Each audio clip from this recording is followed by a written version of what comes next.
It's my understanding that City would not look to go in for Kylian Mbappe this time round, because it's well known within football that his salary expectations are absolutely massive. That would be a problem for any club, I think, in this current climate. He wants parity, let's say, from what I hear, with Neymar, who is set to renew with PSG, but I don't think he's going to get it easily. Manchester City have quite a rigid wage structure, although they've spent really heavily on transfers during Sheikh Mansour's ownership. They haven't broken the bank on wages, and they don't want to going forward. They don't want to upset the dressing room harmony. And what Kylian Mbappe wants potentially would do that. And therefore, as we speak, he's not on City's agenda.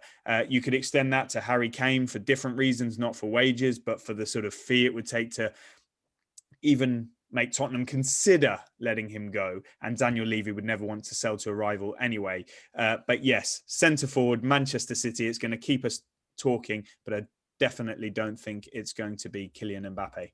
Although that's the same for United as well, Adam. They're probably looking for a centre forward too. And Chelsea and Chelsea. Yeah, but City might look at United. Every time United have broken their wage structure recently, they've made a right rickets of it.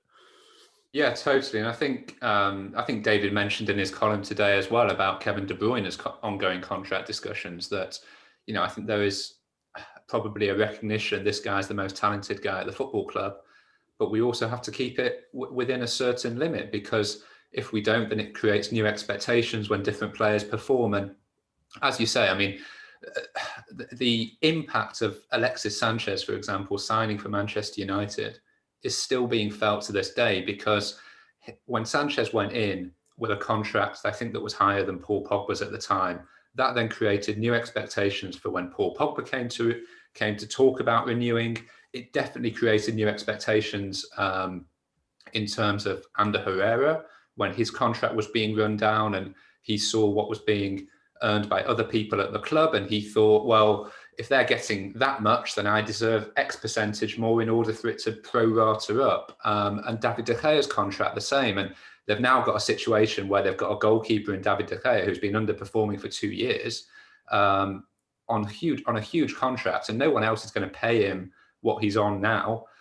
So they're going to have a problem if they were to choose Dean Henderson to be number one. So that is the perfect case study in how doing that one deal that you think is going to elevate your team from where they are to right up there, how it can actually go, quite catastrophically wrong in terms of the dynamics of a dressing room. So yeah, I've not really answered your question in terms of whether United will have the same limitations. I think they absolutely will. We saw last week the impact of the financial accounts, how much United lost over the last year.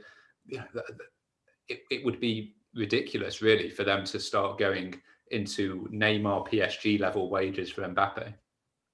One of the first responses underneath the column today was, how on earth can you write about this when Manchester City were pursuing Lionel Messi, who would, of course, have broken the wage structure, according to this gentleman in the comments section. And Adam will know far more about this sort of thing than me, but I've always been under the impression from people I've spoken to in football that if you bring somebody like Messi to Manchester City, you find a different structure, whether he's, I don't know the legalities and the ins and outs of this, whether he is, paid for by the City group, whether there's an agreement that he's going to play in the MLS at some point. And so the money is loaded over the course of the contract and multiple clubs. But the point I'm trying to make is that I don't think if City were to ever bring in Lionel Messi, I don't think they would obliterate their wage structure in the way that some people immediately just imagine they would.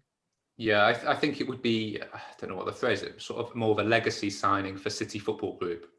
So it would, as you say, a bit like when they had Frank Lampard for a short spell, it would then shift over to the States in terms of the New York City group.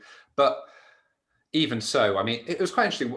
I remember not long after Manchester United lost against Paris Saint-Germain, I was having a conversation with someone very senior at PSG, and they were talking about the really serious financial issues that even PSG, I remember they said, we are the poorest that a Qatar-owned club will ever be.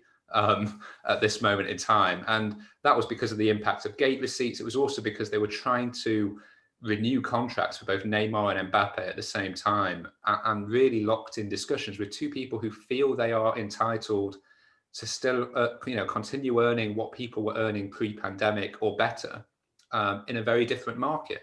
And that's why I don't think you'll see PSG do a huge amount in the market in terms of transfer fees this summer, because their priority is trying to tie down Neymar and Mbappe. But the really interesting thing that came out of that, I then said to them, well, do you think you could do Messi? Because I remember, I think that day Neymar had come out and said, we're going to go for Messi, as though he's the man that does the transfers at PSG. And having sort of spent quite a long time talking about how difficult things were financially, it then became a bit more, well, you can do it this way, you can do it that way. And none of us really in journalism fully understand how this will all work. But it feels like the biggest clubs, when it comes to someone like a Messi or Ronaldo, they seem to find a way to get it structured, whether that's through sponsors or through those different clubs in their network. There seems to be more of a flexibility. However, the big thing with like Lionel Messi is that the Barcelona presidency has now changed.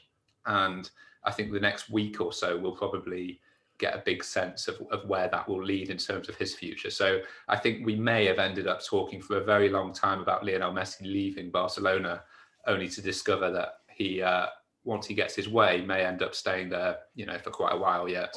Although the only thing with the Barcelona change of presidency as well is that talking about how teams always find a way, clubs always find a way to get a marquee signing done.